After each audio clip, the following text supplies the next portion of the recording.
జీవితమంటే కల కాదు, అది కవులు రచించే కథ కాదు.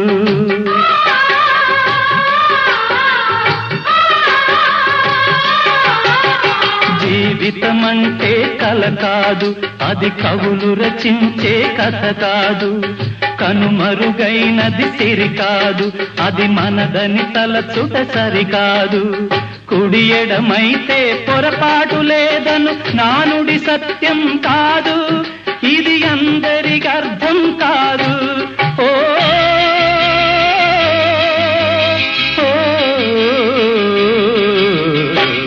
వేగు చుక్క మొలిచింది, వేకువ పొడ చూపింది, తూరుపు తెల్లవారక ముందే కాలం మాటేసింది, నా కళ్ళను కాటేసింది, కాలం మాటేసింది.